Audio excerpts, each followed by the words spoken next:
Okay. So one of the things that I always stress is that a good graphic designer should learn all the programs and what they're used for, so that when projects come to them, and more than likely you'll work for people, you'll have an art director or a creative director, and these people aren't necessarily going to say to you, look, take this piece of art and do it in Illustrator because it's an Illustrator piece of art. They kind of expect you to know that. So what I suggest is that you learn that there are certain things that you need to automatically go to do in Illustrator. There are certain things that you need to do in Photoshop. So, you know, a lot of people, I know that a lot of people pitch to Photoshop because they like it, they're comfortable with it, and they feel a little intimidated by Illustrator. I sort of did it first myself a little bit. And hi, Eric, how are you tonight? I felt a little intimidated myself about it at first, but, you know, I liked doing the work, so I went through the process of learning it. And now I've been working in the program for about 8 years, and I'm not going to say that I'm the best Illustrator designer that there is, but I know quite a few things because I've had an awful lot of work go through my hands. So, and that's what it really comes down to. And I'll tell you something, guys, one of the things I recommend is that you just invent things for yourself to do to practice. That's something that I recommend. One period of time earlier on, what I used to do is I used to go through magazines and any kind of periodicals and things, and I would look at pieces of art that I sort of suspected came out of Adobe Illustrator, and I would clip the piece of art and bring it into Illustrator and see if I could reproduce it, just as a way of learning the program. And it helped a tremendous amount. So, you know, I recommend doing stuff like that as well. Last night I showed you a couple of videos from lynda.com. The reason I did that last night, I think I said, was that I wanted you to know lynda.com is good and it's there, and at some point you might want to buy into it. What I done tonight is I got 3 videos off of YouTube because YouTube is free. I also want you to understand that you can go in and watch YouTube and find all kinds of interesting things to get inspired over. Let me ask you guys, do you guys ever watch anything on YouTube on your own? Oh, yes, I have very often. Oh, good. Yeah, Good. this is Eric. Yes, I've found lots of great advice on lots of different topics in graphic arts. Mm-hmm. There was a really great video I saw about a professional talking about how to interact with a client. Good. And I shared it on Independence University's Facebook. Yeah, that's great. Yeah. That's very generous of you. That's good. That's good form. And you know, those are all important things. And you know, lynda.com has complete programs on things and stuff like that as well. But YouTube is something that is free. I mean, you can just go anytime you want and put a topic in, and you're guaranteed to get a bunch of stuff come up. Some of it's kind of poor quality, and some of it's kind of I don't know, maybe beneath the level that you might want to be at, and it gets a little bit frustrating to sort of filter through that, but it certainly is worth the effort. When I picked these 3 videos, I was looking for 3 videos that were not incredibly long, because I didn't want to spend the whole night just sitting here watching videos with you. I wanted to actually have some playtime, you know? And I also wanted to show you some of my work because, again, you know, I want you to get the idea that I'm somebody who knows what I'm doing in the program and can be helpful with you. I mean, that's ultimately what the goal is here, for me to try to help you out, you know. So, but showing these videos, I found 3 videos that are reasonably short. I guess they're about maybe 5 to 8 minutes long each, and they show a specific type of logo design development. The person is actually building a logo. So you get to watch somebody do this, and then later on I'm going to play with some stuff and show you some of the stuff that I did. And hopefully after we get through with all of that stuff, you will have seen some new things, and you can maybe go and try to practice some of this stuff yourself. So what about last night? Did you guys, were you guys happy with what happened last night? Were you satisfied with our class? Yes, it was a good class. Okay. Were you here? This is Eric, right? Yes. Were you here last night? Yes. Okay. All right. So you didn't have to really watch the, recorded session. I guess you could if you wanted to. No, yeah. I watched it live. Hey, Bill. Yeah. My problem is I'm beginner to novice in Illustrator. Uh-huh. I've had the introduction to Illustrator, but that was over a year ago, and now I'm just getting the intermediate. Okay. I use Illustrator CS4 at work, Right. but I don't get to do a lot of design work. I have to edit a lot of logos that come in. Well, that's not easy. Well, when a lot of them are vector ready already. I work in a screen printing shop, and I'm the artist that sets. Are you separating them? What do you mean? You're separating the colors for preparation for screen. Yeah. Okay, so you're basically just preparing them for the films that are going to be used to plate the, I shouldn't call it plating because it's really not. It's burning the screens. Yeah, it's burning screens. They still use plating where I'm at, so. Mm-hmm. Well, that's great. Well, that's all right. Look, you got to learn somewhere. And I find that a lot of times people show me things and it suddenly dawns on me that you can do these things. And I may not remember them right away. I may forget them, but I don't forget the fact that I saw somebody show me that it can be done. And if I really can't remember all the steps involved in doing it, that's when I go and I look into YouTube or look into lynda.com and I find a video that's as close to what it is that I saw that I'm trying to remember as I can find.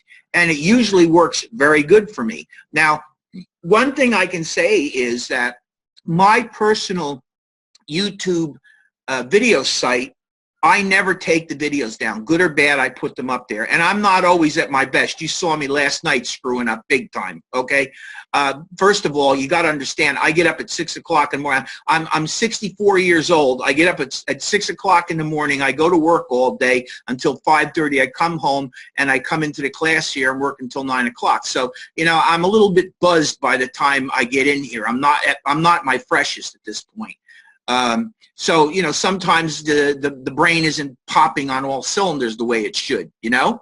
Well, you've helped me several times coming in when I've needed help. You've helped tutor me. You came into Blackboard.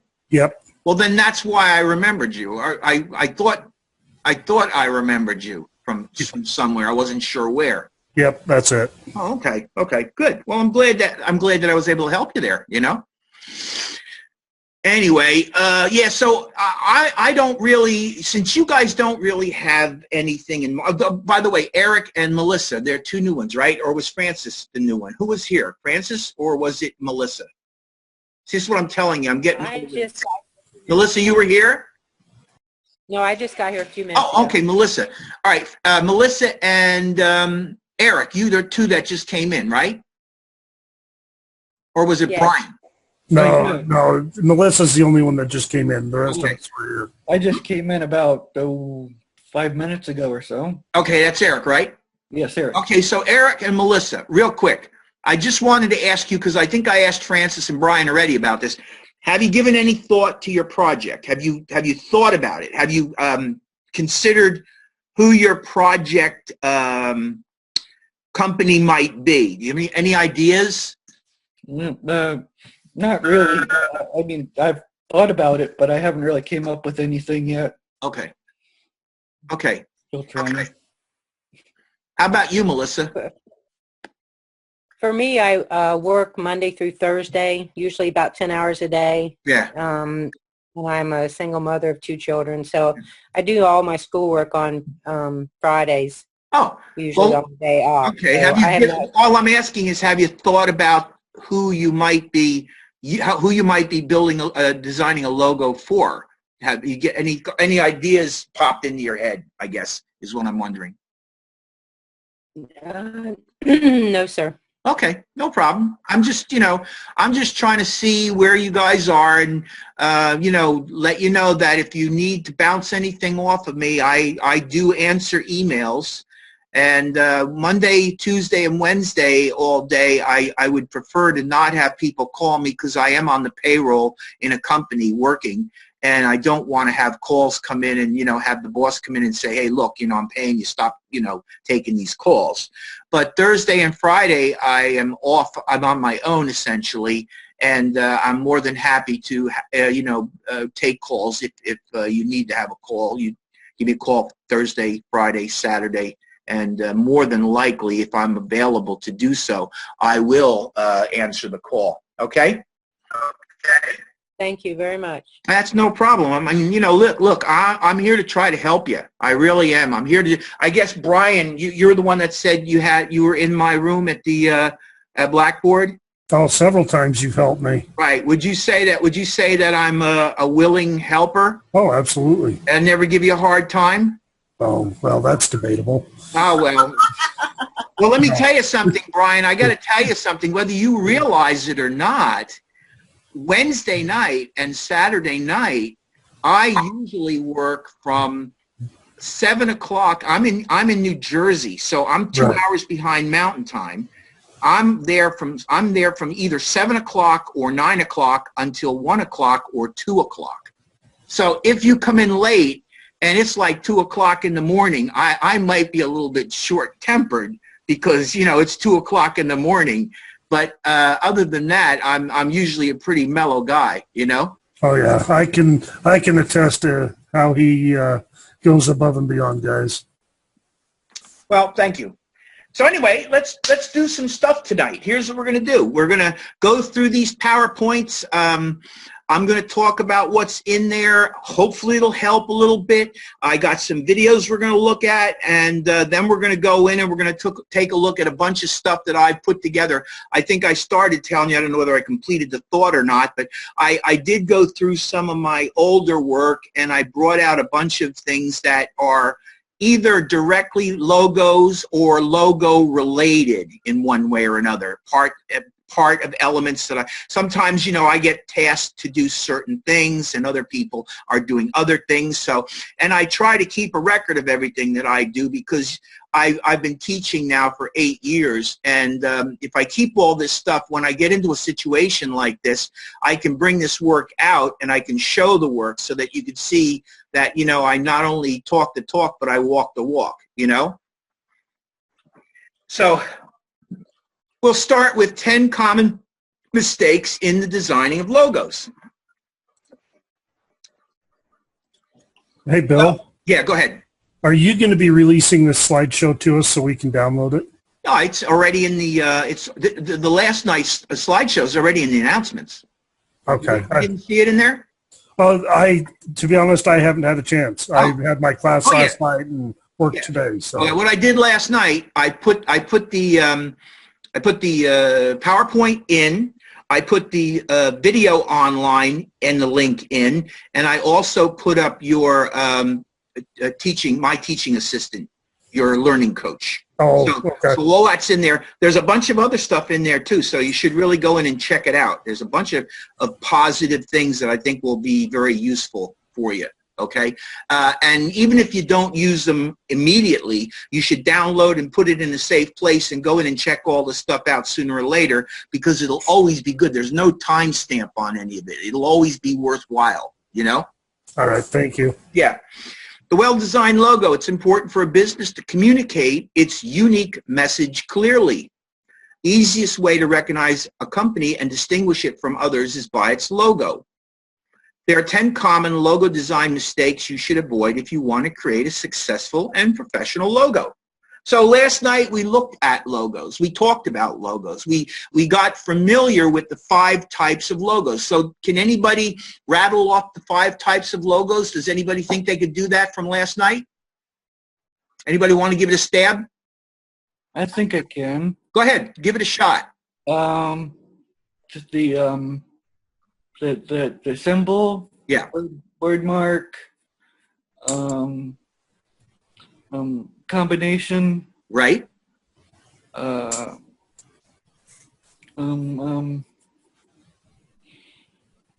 Emblem. Emblem. Yes. Yes. Anyone got the last one? Or is it letter form? What? Was it letter form? Word mark. word mark. Okay. Did you say word mark, Eric? Yes. Word mark. Not sure if I said that. Okay. But, Well, anyway.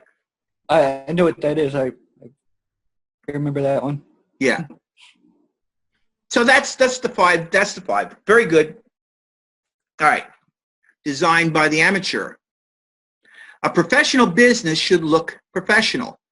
New business owners often invest a lot of time and money in property, equipment, personnel that do not often match it by investing suitably in their visual identity. Well, let me tell you something, guys. I'm experiencing that right now.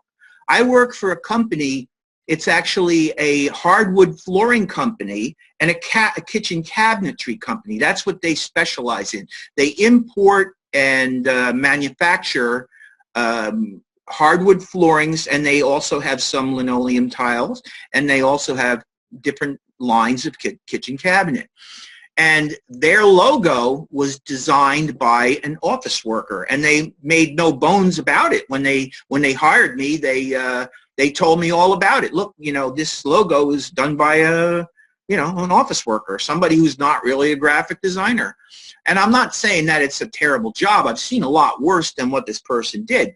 But it really goes to the point that, when you have a business, you've got to find some way to get access to the most professional person that you can get your hands on. And a lot of people like yourself, once you begin to learn a little bit, and what I'm really trying to do here is I'm trying to give you as strong information as I possibly can to get you up to speed as quickly as I can. Again, there's much, much more about all this that I don't have the time or the ability, because of the lack of time, to give you. So I'm trying very hard to come up with the stuff that really makes sense in the short amount of time that I got. You know what I mean? So that's why I make sure that I have PowerPoints and stuff that I can give you so that you can keep them and go back and refer to them, and links that I can give you that you can go back and reference.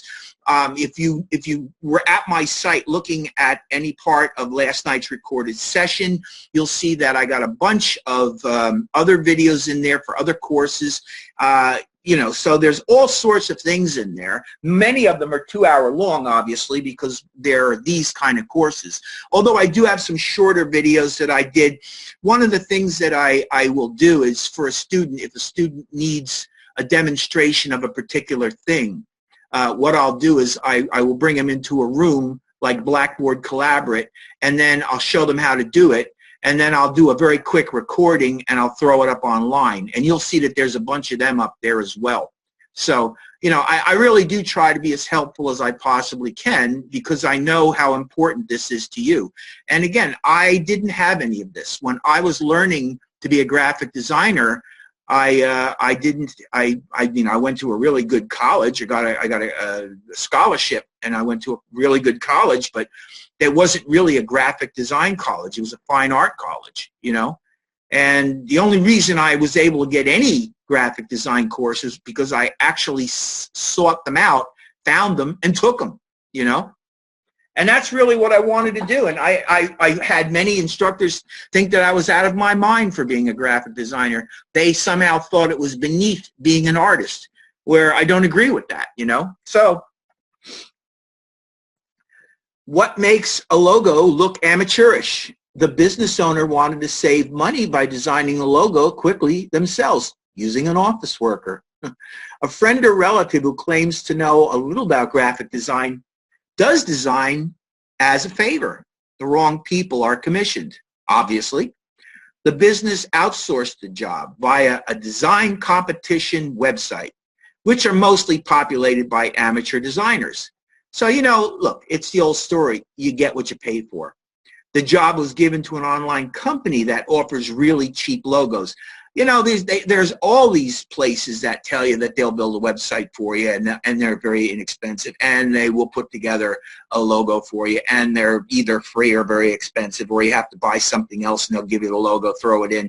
Look, you know, you really do get what you pay for, and where these guys have some ability, these are people that have got very little real skill as somebody who develops logos. It takes a lot of time and effort to get to the point where you really know how to do this. All of the above can result in disastrous outcomes. If your logo looks amateurish, then so will your business. That's a very good point. The advantages of the professional. Your logo will be unique and memorable. You won't run into any problems down the line with reproducing it.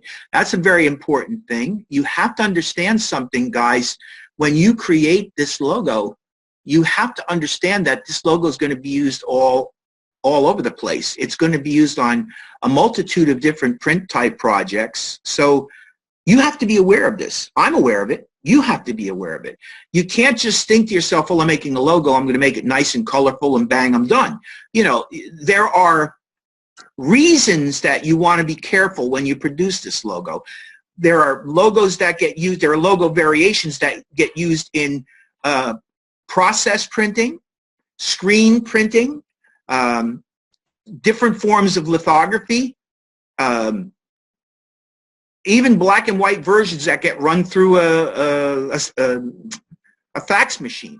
So, you know, you really have to know that when you create a logo, one of the things we did last night, if you remember, I showed you those two logos and we talked about spot color and process color. Do you remember me doing that? Does anybody remember that? Yeah. Yes.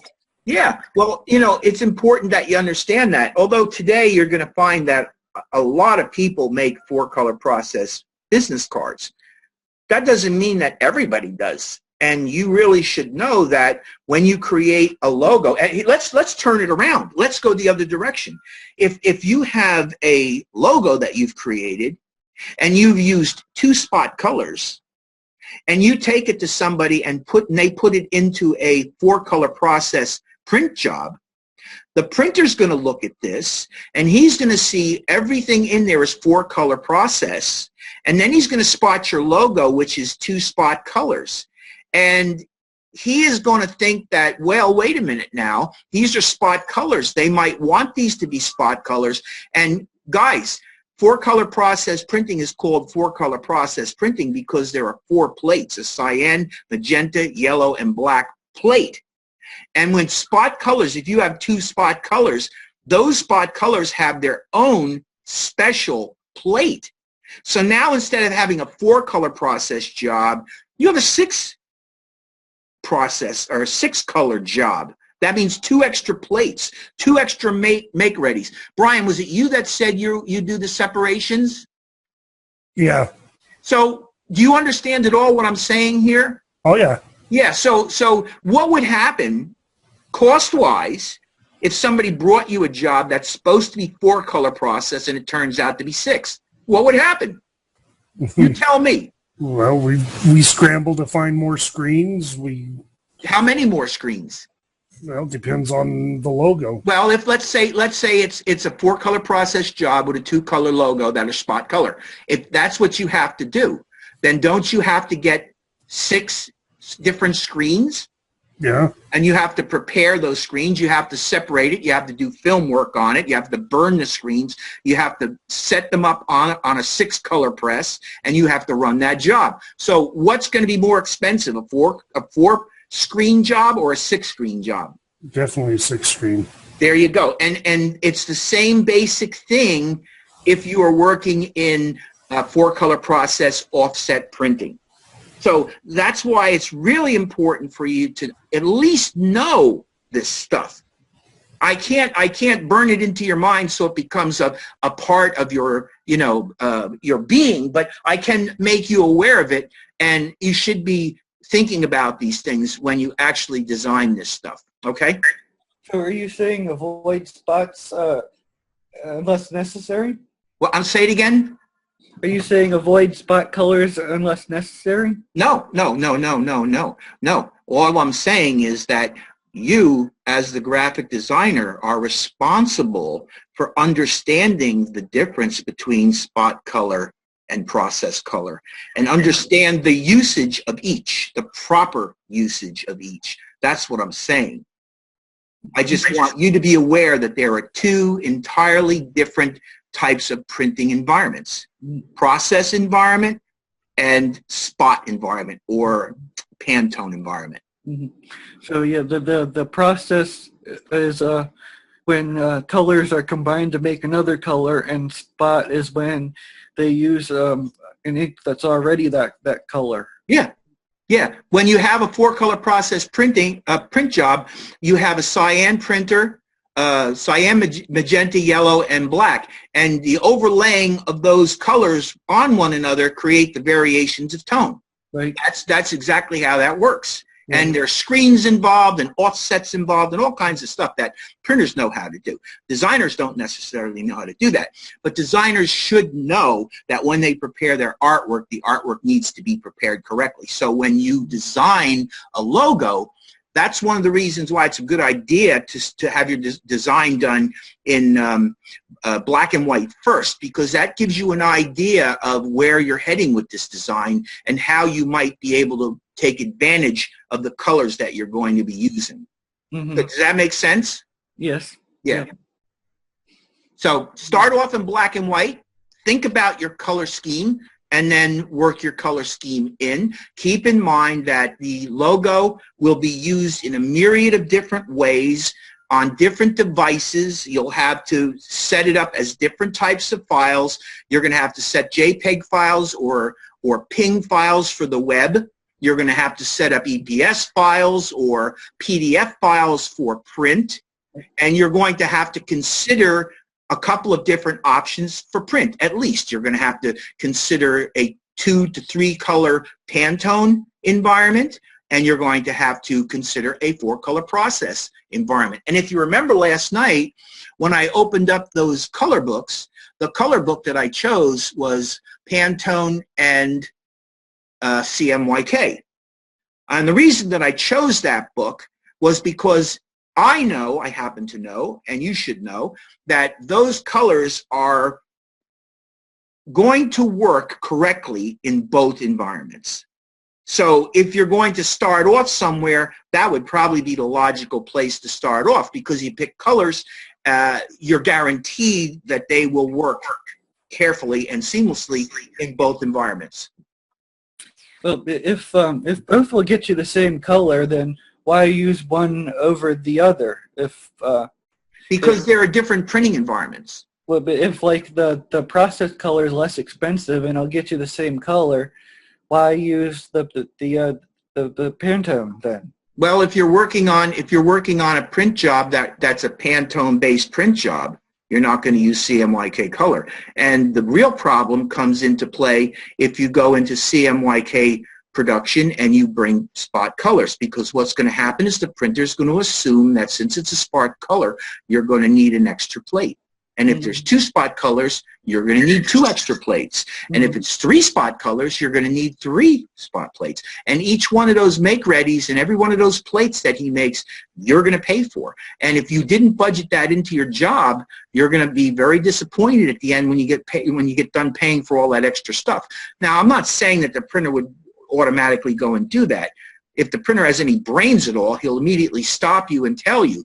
But all I'm saying to you is, as a graphic designer, you need to be aware of that from the get-go.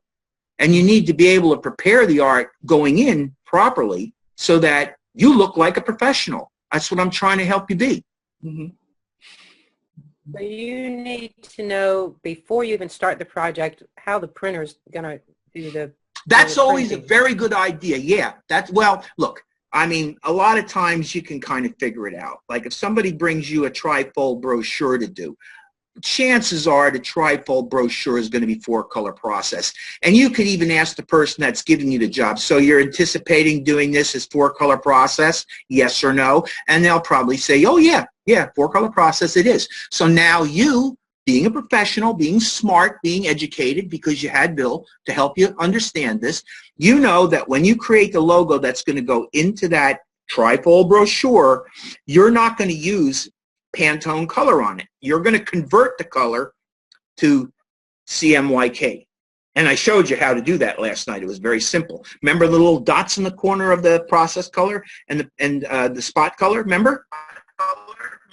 Yes. Yeah, that's all it is. You double click on the color. You bring up the color the color panel and change it either to or from Pantone color or CMYK, depending upon where you're going. It's not difficult to do. You just have to remember to do it. It's absolutely important for you to know that. Based on my own personal experience, at least here in Utah and Idaho, most of the printers do require the CMYK setup. Absolutely. Absolutely. I mean, that makes perfect sense. They would have to convert it, and they will charge you for that as well. They can convert it. They can, if you give them an EPS or a PDF file, unless of course the PDF is made so that they can't edit it.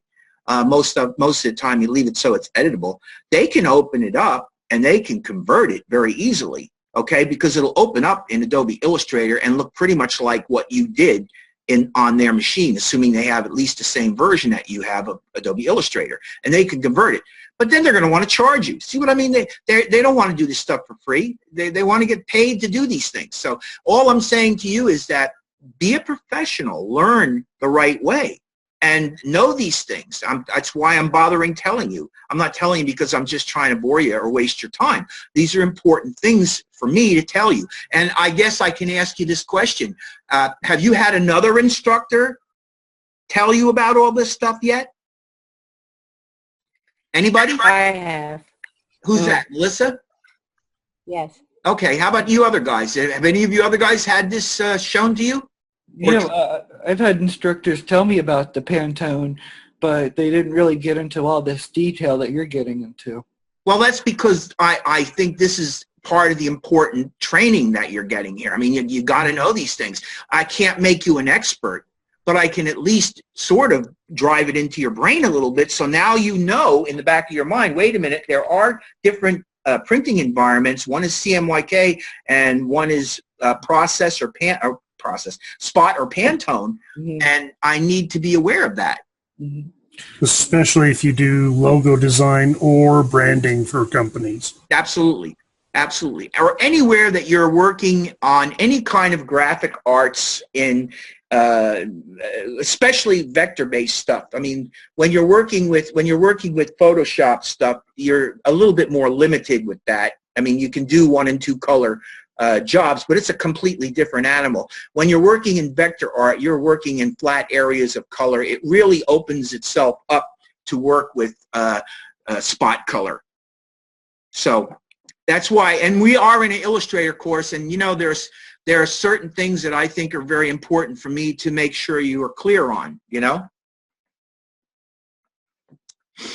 Okay, relying on trends. Trends, whether swooshes, glows, or bevels, come and go and ultimately turn into cliches. A well-designed logo should be timeless, and this is usually achieved by ignoring the latest design tricks and gimmicks. The best cliche in the logo design is the biggest cliche in the logo design is the dreaded corporate swoosh, which is the ultimate way to play it safe. As a logo designer, your job is to create a unique identity for your client. So try to leave out logo design trends and try to focus on solid design thought. In the same process of doing this, give a lot of thought to the client. Who is the client? What does a client do? What will a client's needs most likely be? Who does the client serve? All these things are things that you think about when you sit down to design one of the 5 types of logo designs that exist. It's very important for you to think about these things so that you can go in and try to act appropriately. You know, they're talking about trends like swooshes, glows, and bevels. Well, you know, they're not saying that you can't use these things. They're just saying that be careful when you use these things. Use things appropriately. I think that's really what I'm trying to say here. And you know what? That's the kind of thing that will come with experience. The more experience you have and get, and the more comfortable you become with the program Adobe Illustrator, the more you're going to be able to handle this kind of stuff. Does that make sense to you? Yeah, don't use them just to use them. Use them only if you feel like... they're appropriate for the particular situation. Yes. Yeah, okay. Okay. All right. And avoid the dreaded raster. Well, now here is something I think is really important. Standard practice when designing a logo is to use vector graphics. Please memorize that thought. Please, I beg you, if you take anything away from this course, understand that when you're designing a logo, it is a vector graphic that you want to produce. The alternative, of course, is to use raster graphics software. So what's the difference between a vector and a raster? Does anybody know? Can anybody give me? What? Vector is scalable. Ah, perfect. You said it perfectly. Yes, vector graphics are resolution independent. It means that you can make them as big or as small as you want. Raster graphics are resolution dependent. Did I say vector graphics are resolution independent? Did I say that right? Yeah, I believe so. Okay. Raster graphics are resolution dependent. Now, what does resolution dependence mean? It means that you start off with a picture. The picture has a certain scope or pixels per inch, a certain resolution level, and a certain size. And you generally have to sacrifice something in order to make it bigger. Now, what do you sacrifice? Usually you sacrifice resolution for size. So if you want to make something bigger, you have to make the pixels per inch or the resolution smaller in order to do that. And that means that, like for instance, if your printing job is 300 pixels per inch, does anybody know what I'm talking about? Sure, yes. Okay, good, great. So if it's 300 pixels per inch and you need to make it bigger, you're going to have to go down in pixel size to perhaps 200 pixels per inch or even 150 pixels per inch to get the size that you want. It will print, but it will not print anywhere near as well as the required 300 pixels per inch. And as a matter of fact, just so that you know the general rules of these things, when you are working on the internet, you can either produce something of 72 pixels per inch or 90. And if you're going to go to a quick printing company, a color digital printer or laser copier, 150 to 180, so it essentially doubles. And if you go into, and these are minimums, if you go into a 4-color process printing environment, the minimum is at least 300. So those are general rules that you should know about, okay? Does that make sense? Does anybody know that? You guys know that already? Yes. Yeah. Good. Okay, great. Raster graphic or bitmap is as commonly called consists of pixels. Well, let me tell you something. I mean, a vector graphic sort of consists of pixels too. They're just different types. Using raster images for logo is not advisable because it can cause problems with reproduction. Problems with reproduction is that you're going to be fighting scalability and clarity. If you try to create a logo in a bitmap program, Adobe Photoshop, say, you're never going to get the sharp edges that you're going to get in Adobe Illustrator. You can get razor sharp edges in Adobe Illustrator. If you zoom in enough on a raster graphic, it will appear pixelated, making it, well, not necessarily unusual, but making it unsightly. Maintaining visual consistency by making sure the logo looks the same in all sizes is essential, and professionals will use vector graphics. Be professionals, always. That's my message to you. Always try to be professional in every way you can be. It'll be better for you in the end because people will see you as a professional. They'll treat you as a professional. You'll be able to make more money, and they'll respect you, and you'll find that you're a lot happier about everything. The main advantage of the vector graphic is the logo can be scaled to any size without losing quality. Editing the logo later on is much easier. It can be adapted to other medium more easily than the raster image. Avoid stock art. Using stock vector graphics in a logo puts your client at risk. The mistake is often made by business owners who design their own logo or amateur designers who are not clued into the laws on copywriting. Downloading stock vector imagery from websites such as VectorStock is not a crime, but it could easily get you into trouble if you incorporate it into a logo. Imagine the embarrassment of your customer who paid you money to create a logo when he goes and he finds that there's a restaurant or a print shop that has the same graphic symbol that he's using on his logo that you gave him. I don't think he's going to be too happy with that. And I would say probably if you're working for him, you may get fired. And if you're not working for him, you're freelancing, I doubt very much he'll come back to you, right? Yeah. Yeah. The logo should be unique and original. A licensing agreement should be exclusive to the client. Using stock art breaks both of these rules. Chances are, if you're using a stock vector image, it is also being used by someone somewhere else in the world. Yours is no longer truly unique. You can pretty easily spot stock vector or logo because they usually familiar shapes such as globes and silhouettes. The other problem too is that when you create a logo for this person, the moment they pay you and accept the job, that's their logo. You can't keep that logo on hand and use it for somebody else. You have to, avoid doing things like that. Now, if you create 5 or 6 different variations, and the variations are significantly different, while they did pay you for the work, they only selected the one. The others they don't really care about because they're not using. And as long as it doesn't infringe on what they're using, you can do whatever you want with that stuff. But make sure that when you create a unique logo for somebody that you, how do I put this? You burn the master, okay? You make sure that you never use it again in any other way. Does that make sense to you? What is it okay to use those logos as an example of your work? Oh, of course.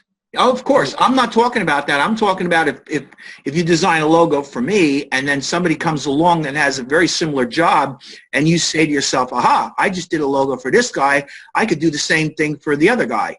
You don't do that. You treat each person with respect and individuality, and you develop something. You don't go developing something for one person and then go back and develop the exact same thing for somebody else. Right, yeah. Make a few little modifications to it and give them the same thing. That's not being a good designer. Eric, it's always good to have those pieces of work for your portfolio to show them what you're capable of. Yeah, that's what I thought, but I just wanted to clarify. Absolutely. Yeah, no, the only way that would happen is if you are specifically given instructions upon receiving the commission, the job, that they don't want you to do that. I did have times, it hasn't happened to me recently, but several years back, and even before that, there were people that I would work for that did not want the people that they were doing the projects for to know that they brought an outside gun in to work on it. They wanted them to believe that this was all done in-house. So one of the things that I had to do was sign what really kind of amounted to a confidentiality agreement, which means that I would not be able to show the work or talk about the work. Now, that's something that's done up front. In other words, going in, they would say, are you willing to sign a confidentiality agreement with the work that you do here? And then, of course, you would say, well, let me see what the confidentiality agreement entails, and I'll either accept it or reject it. And they will lay it out for you, and you'll either sign it and live by it, or you'll say, nope, I'm walking away. Right? Do you know what I'm talking about when I say a confidentiality agreement? Yes. Yeah. Okay. Didn't we have to sign one of those before we came into your class? Yeah. Yeah. Never say anything bad about me. Yep. Yeah. Designing for yourself or for your client. Never impose your own personality into a client's work.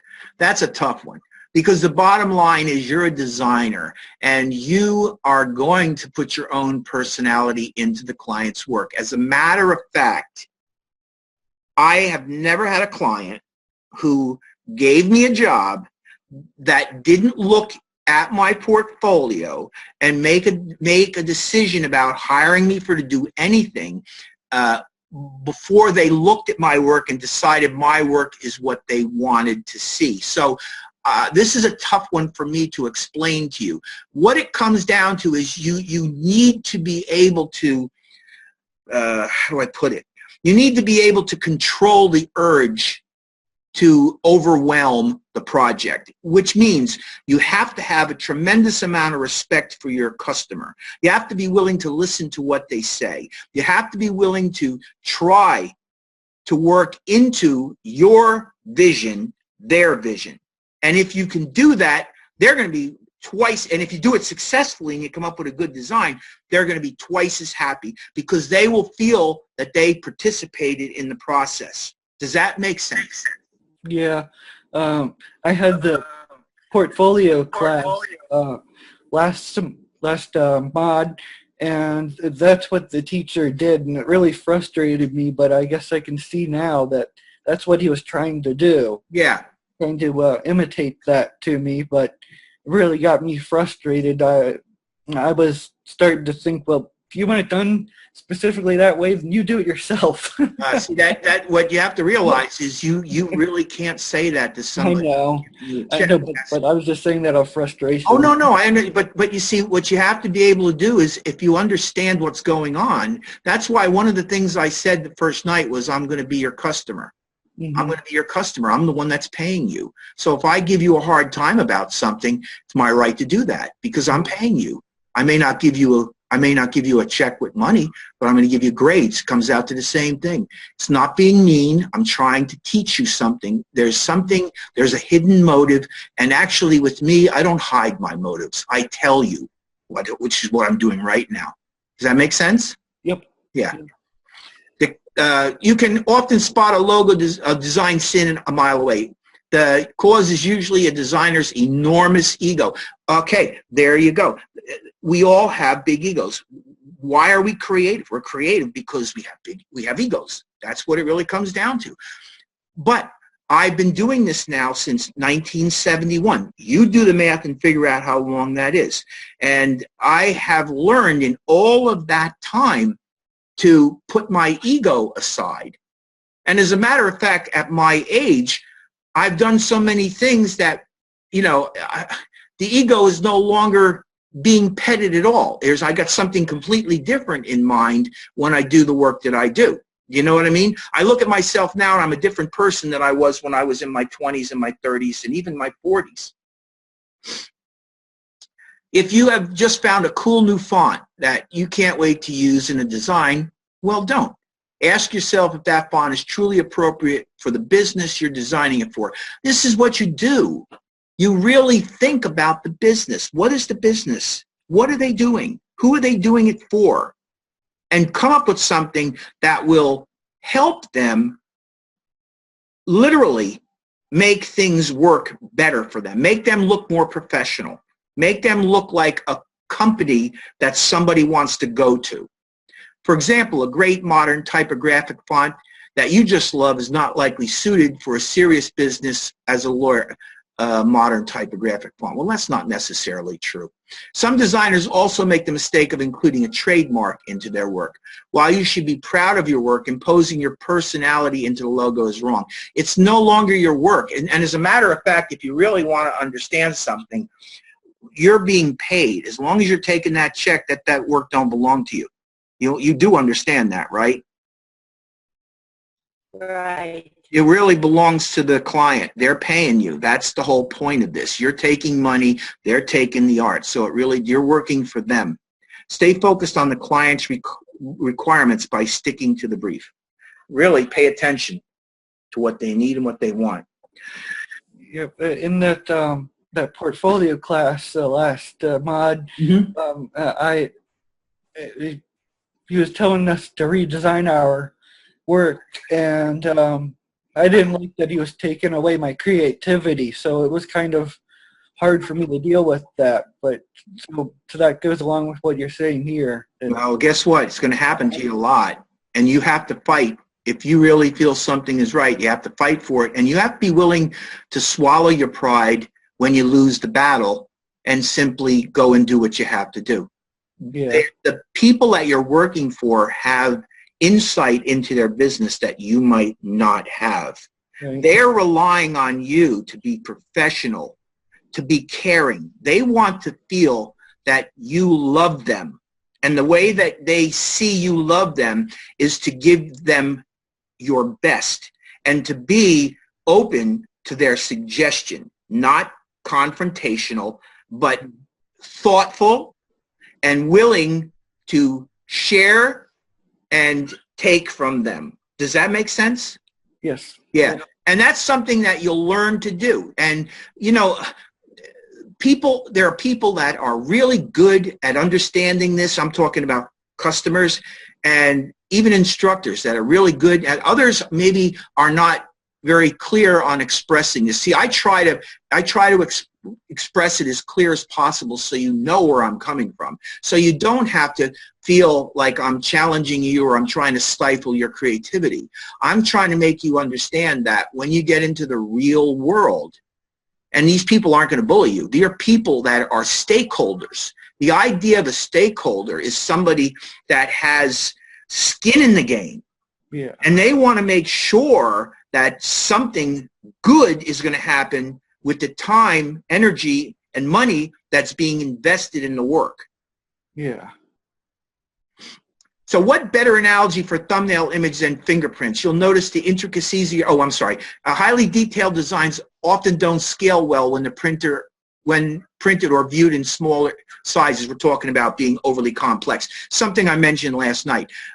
Keep it simple, as you hear this all the time. As soon as you move away, details are lost. The same holds true for highly detailed logo designs. One of the things that I truly recommend that you do is if you find yourself developing an overly complex design, what I would recommend that you do is you immediately save it and then go in and try doing several variations and removing some of the complexity. So in other words, what I'm essentially saying is develop a simpler version of it. Does that make sense, what I'm saying? Yes. Yeah. So keep the initial. Go ahead. Did somebody want to say something? Yes. Oh, just yes. I just said yes. Okay. Yeah, I understood. Okay. All I'm saying is that, you know, you may end up going back to that overly complex logo. But at least what you've done is you've gone in and you've taken a second and third stab at it and tried to simplify it. And I have to tell you something, you might find it amazing that if you do that, you'll stumble upon something really good. Because again, less can be more, and usually is.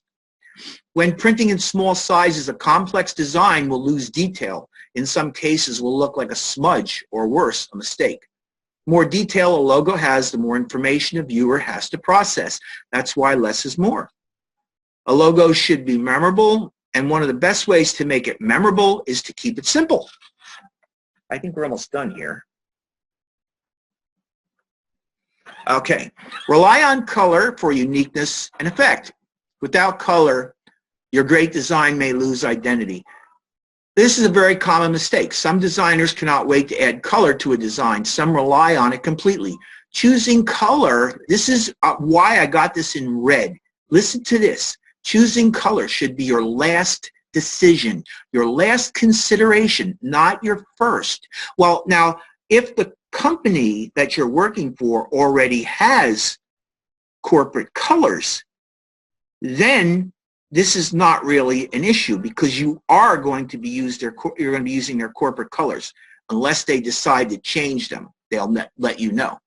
So starting your work in black and white is best. I always say that. I always say starting a design in black and white for a number of reasons. Number one, color can be put in at any time. Number two, if you're working with black and white, you can really get a visual cue as to what your design is doing, whether your design is functioning in a way that is going to really work for you. Every business owner will need to display their logo in black and white at one time or another. So the designer should be aware of this and whether it would affect their logo design. If you rely heavily on color to help distinguish certain elements in a design, then your logo may look completely different in one tone. So what I guess I'm trying to say here is try to understand the balance between the form and the color that the form ends up being. Okay? Yep. Rely on color for uniqueness.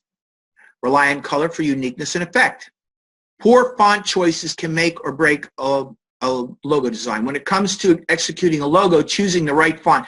Why does it say choose on color? Did I not change something here? What did I do wrong here? Yeah, I think I did. I think I actually made a mistake. Poor font choice should be about fonts.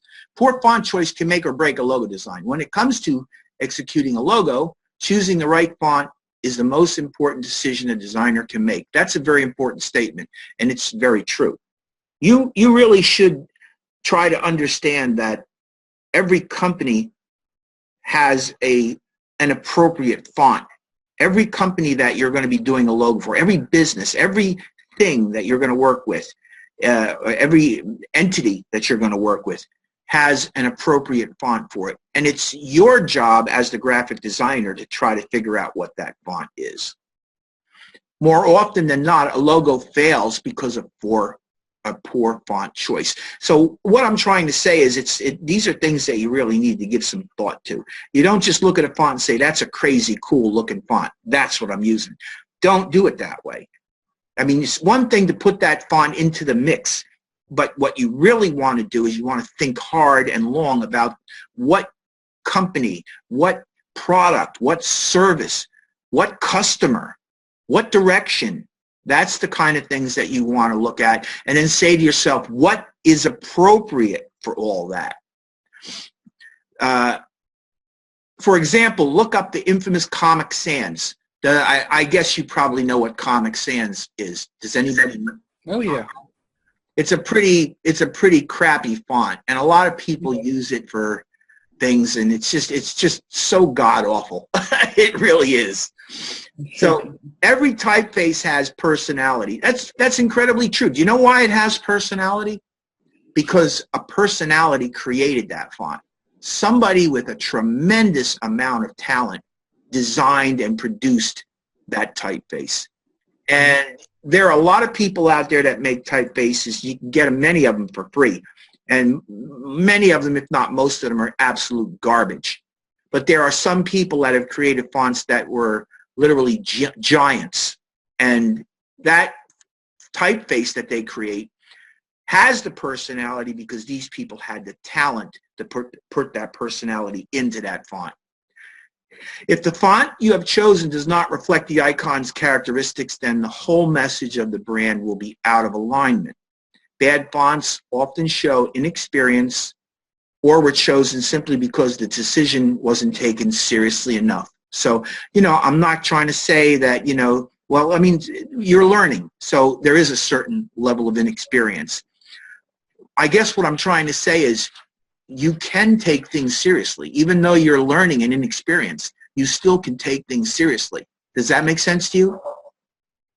Oh yeah. That's what I want from you. I want you to be able to take things seriously. Too many fonts. Another great point.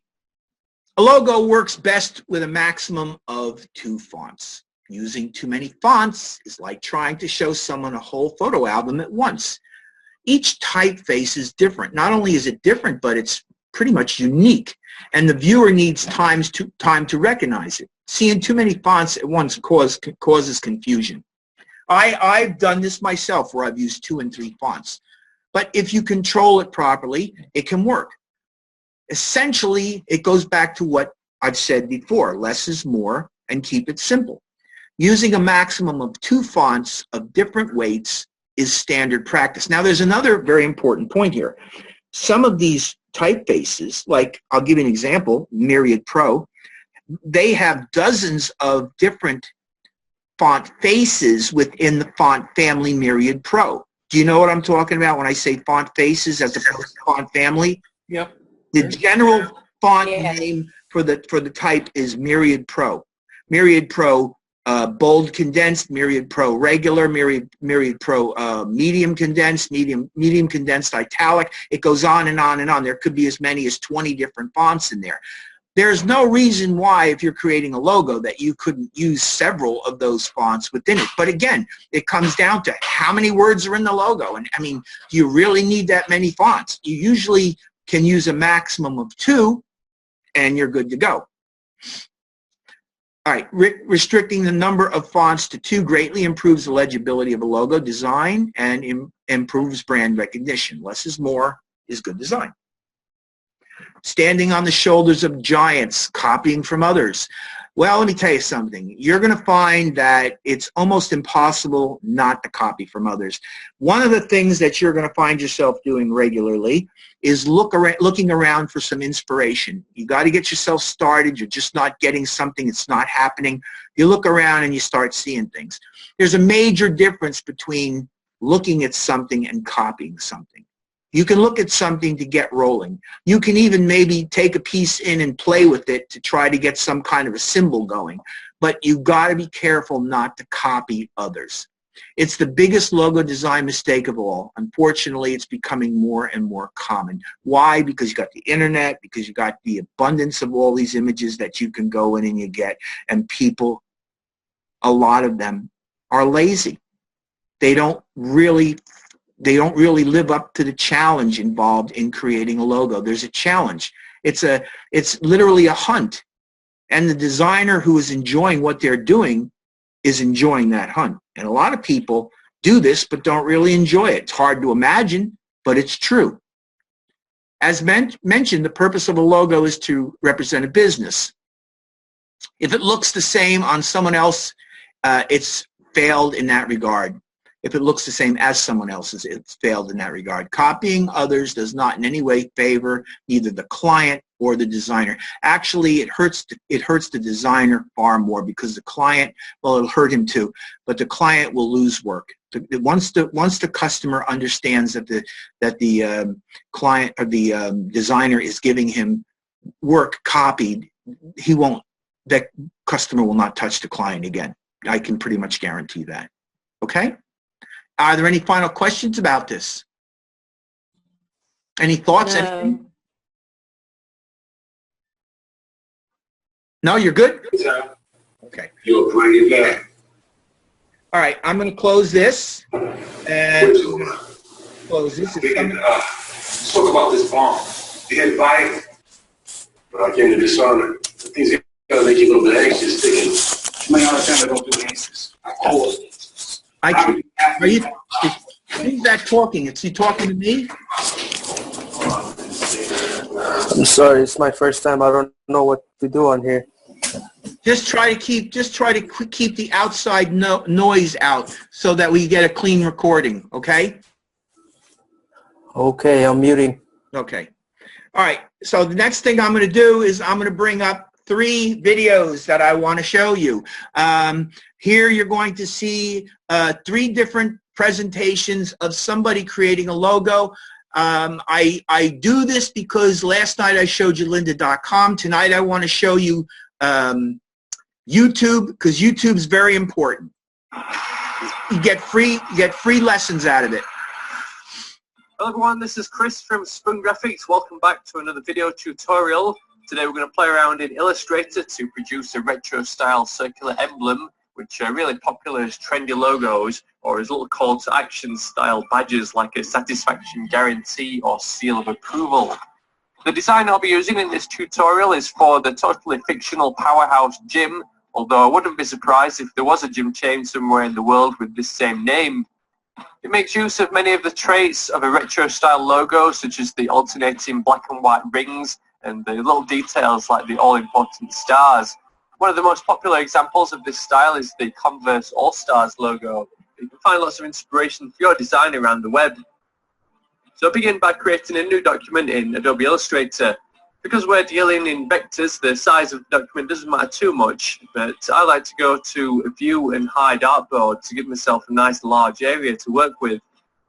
Select the ellipse tool and set the fill color to black with no stroke, then hold down Shift and draw the main circle of your logo or badge. Press Command and C to copy, then Command and F to paste in front. Scale this shape down a small amount towards the center by holding Alt and Shift, then clear out the black fill and give it a white stroke. Increase this stroke to around 5 points to produce a little ring. Press Command and F again to paste in another circle. Scale this shape down further towards the center, remembering to hold those Shift and Alt keys, then give the shape a white fill. Paste in another circle, this time keep the black fill and scale it down to produce a thick white ring in the middle of the emblem. Paste in yet another circle, then switch the black fill for a stroke. Increase the stroke weight to 2 points, then carefully scale this shape down to fit just inside the white ring to form a little stripe. Copy and paste this thin black ring and reposition it towards the inside of the white ring. Press Command and F to paste in another copy of the thin black ring. Scale this one so it fits perfectly in the center of the white ring. Bring up the stroke panel and check the dashed line option. Enter 0 for the dash setting and 17 points for the gap. Select the round cap option and then increase the stroke weight to around 4 points to produce a series of equally spaced dots. One optional step here is to add some detail to the outline of the badge. Select the main black circle, then go to Effect, Distort and Transform, Zigzag. Select the Smooth Points option, adjust the settings to around 1 pixel size and 20 ridges per segment, although these figures might vary depending on the scale of your document. Next, we'll create a little dumbbell icon for the center of our gym logo. So using some empty space on the artboard, draw a thin shape with the rounded rectangle tool. Before releasing the mouse, use the keyboard cursor keys to adjust the radius of the corners.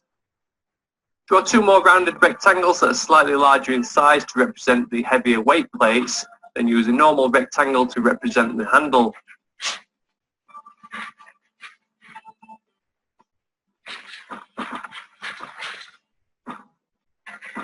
Select the existing dumbbell shapes and copy and paste them to make a duplicate. Rotate them by 180 degrees, then position them on the opposite side.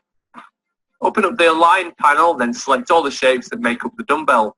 Firstly, align them using the vertical Align Center button, then click the horizontal Distribute Space button to create even gaps between all the shapes. Group all the dumbbell shapes together, give them a white fill and scale them to fit inside the center of the logo. Hold Shift and click on one of the logo circles to add it to the selection, then give it another click to make it the key object. Then use the Align panel to make sure the dumbbell sits perfectly central in the logo. Make a new duplicate of one of the existing circles and scale it to fit within the main black ring. Clear out the fill and stroke, then select the Type on a Path tool from under the Type Tools menu. Click on this new circle to activate the Type on a Path tool and enter the main wording for your logo or emblem, which in my example is Powerhouse Gym. Align the text centrally, and then use the Direct Selection tool to alter the start and end markers in order to position the wording evenly in the layout.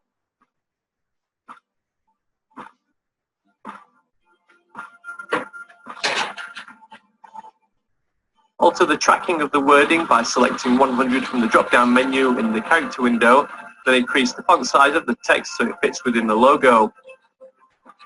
Make any final adjustments to the scale of the circle in order to align it within the emblem layout. Copy and paste this Type on a Path circle and change its wording to a tagline such as Reach Your Potential. Bring down the font size and use the Direct Selection tool to grab and move the center handle so the text flows along the bottom of the circle.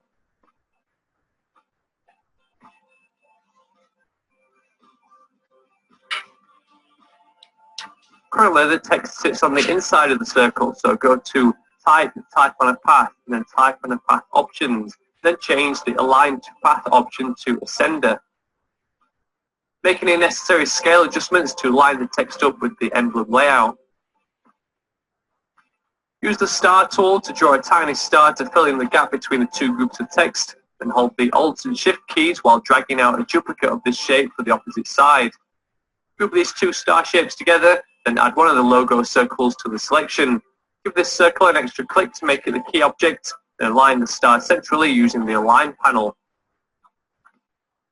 The main logo is now complete, but any retro style design always needs a little distressing with some textures. Download and open one of my vector dust and scratches textures in Illustrator, copy one of the textures to the clipboard, and then switch back to the emblem document. Select all the objects that make up the emblem, then press Command and G to group them together. Under the transparency panel, click the Make Mask button, then click on the right-hand thumbnail which activates the mask mode. Paste in the vector texture, scale it to size, and make sure it has a black fill. Check that the clip and invert mask settings aren't checked, and then click on the artwork thumbnail from within the transparency panel to exit out of mask mode. This masking technique is a great way to add aged and weathered effects to your vector art without permanently altering the basic design, unlike using the Pathfinder. So there we have our finished retro style vector badge. I hope you found this tutorial useful and find some great uses for these kinds of badges or emblems for your future designs. If you enjoyed this video, it'd be great if you could add a like on YouTube or help spread the word by sharing it with your friends on Twitter or Facebook. If you want to see more of my content, be sure to visit my website at spoon.graphics, or you can subscribe directly to my channel on YouTube to be the first to see my upcoming video tutorials before they're released on my main site. You can also subscribe to my mailing list if you want to receive some free goodies and have notifications of all my new content land directly in your email inbox. So thank you very much for watching, and I'll see you in the next one. So there you go. He made an emblem. What do you think? Great? Any comments? I think he did a good job. Now, he was a little fast, but it's now recorded, and you can go in. Yeah, you can go in and you can watch it again. What I will do, if you'd like me to, is I will save the links, and I will put the links into announcements so that you can capture those links and save them and use some of the techniques. Because again, why am I showing you this? I'm showing you this because I'm hoping that you'll get a sense of the broad scope of what you can do in Adobe Illustrator. These guys know what they're doing. They do this stuff all the time. He could do that quickly. Probably did it many times, you know? Yeah. Well, what I really liked was he made it made a complicated looking logo so easily. Right. Yeah, and that's it's actually a lot easier than you think. It's just a matter of knowing the program and what the program is capable of, and being able to think about some of the things within the program that you can apply to your emblem, your graphic, your logo, whatever you're creating, to enable you to get where you want to go. Yeah. That's what this program is all about. And I have to tell you something. Without a doubt, it is the finest, Adobe Illustrator is the finest two-dimensional vector image program that's out there. Nobody competes with this. Mm-hmm. Yeah. Can I ask a question? Go ahead. At the end, when he did the mask with the raster image, yeah, one of my other teachers suggested I do that with the logo I designed. Yeah. And I didn't know how to do that and then make that a vector. Make it a vector? A clipping mask automatically clips out the parts that it's covering. So he's using a pattern that has a bunch of dots of black color. Those black areas are going to be hidden. Am I making any sense to you? So in other words, if you looked at what he had a bunch of dots on a clear field. So those black dots are going to, a clipping mask will hide anything that has black behind it. You understand? So I could show you a demonstration when we get done here. But when he uses that mask, that makes that raster image a vector image? There was no raster. That was a vector image. That wasn't a raster image. What he had, those, oh, okay. Those were not raster images. they were vector images. They were vector pieces. If you had to see him select them, he would have had dots of color. No, that was basically vector stuff. I'm almost sure of it. Yes, if you do a search, I've used this many times. I used it for my work. Just look for distress patterns for Illustrator. Excuse me, for Illustrator, and you can find them. Yeah, that's Brian, right? Yep. Yeah, it's not hard. I will, as I say, what I'm going to do tonight, when we're done tonight, I am going to take my PowerPoint and I'll upload my PowerPoint into our announcements. I will also capture these 3 YouTube video and I will put them in there. All right. So you guys feel like watching another one? Sure. Sure. Tutorial: how to make a professional logo in Illustrator. I think this is the same guy. And I actually like him. He's a little fast. That's the only problem with him. What is going on, guys? It's the Muck Designs here, and I'm coming to you guys with a brand new logo tutorial in Adobe Illustrator. I'll be showing you guys how to make a professional logo design, and yeah, hopefully you guys will learn a lot from this and can make any letter you guys want. It's not restricted to the letter I'm going to be making, which will be an S, and it's the most suggested letter I've been getting, and yeah, I'm just going to go ahead and show you guys how to do this. So what you're going to do first is when you go to File, New, make sure the width and the height are the same. I suggest 1280 by 1280. Make sure the units are on points. Advanced, raster effects, high. Just make sure it looks kind of like this, guys. I'm going to name this Logos. And I'm going to go ahead and click OK.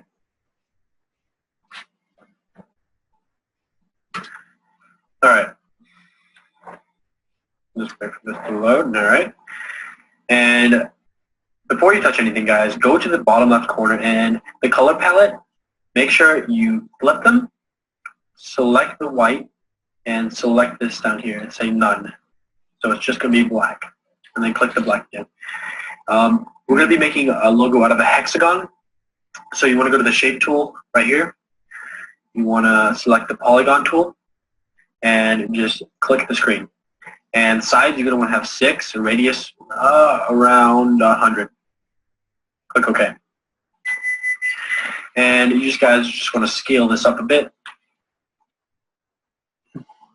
Not too big. Find the center, and you just drag it around until you find the center of the page, right there. What you want to do now is select it, right-click, transform, rotate. Rotate that 30 degrees. So it looks like this. And what you want to do is you want to click it, go to Windows, Stroke, and I already have that out here. So you're going to want to click it, and then you're going to weight, bump that up to, say, 12. And once you've done that, go down to the left corner and see where it says Stroke, and click that, click black. Make it black. Make sure it's on the outer, align stroke to outside, and make it curved. And 12 is a little low. Maybe we can go a little bit more. 16 looks good. What you want to do now is Object, Path, Outline Stroke. It's going to outline the stroke, and you're going to go to Window, Pathfinder, down here, and just click this one right here, Unite All. And one second. All right, Unite All. And all right, you're going to duplicate that in the layer section by holding Alt and dragging up and duplicating the layer. And just uncheck the first layer and keep the second one so it doesn't get mixed up. Now what you want to do is you're going to make an inside stroke. So make sure this layer is selected and just start making the stroke. And select the line stroke. Make sure it's the middle one, which is inside. Change the color of the stroke to white. And make it fairly large. Fairly large. Let's say around 80 actually. Yep, looks good. And I'm going to change that stroke color a little bit to black. There we go. We can go to Object, Path, Outline Stroke. And I'm going to select the shape builder tool right here, hold Alt, and click. It should delete it. And as you can tell, there's a group here, and you want to delete on one of these. So now you only have one. After that, you're going to go to the shape tool, select the rectangle, and make sure the rectangle is the same width as the sides here. Take your rectangle, find the center, wherever that may be, right here. And I'm just going to go make this a lot longer because we're going to stretch it from side to side. All right, find the center again, right there, and just rotate it.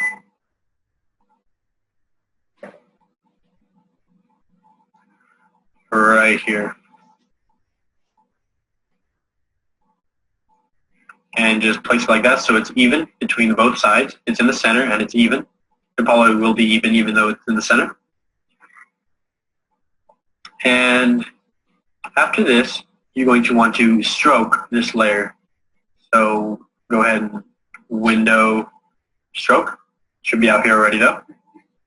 Just select that layer and bump up the weight. Make sure it's on the outside. Change the color. Whoops. Flip it. Change the color and just bump that up. That looks good. Going to Object, Path, Outline Stroke. Once that's outlined, you're going to select this, hold Shift, and select the outer part.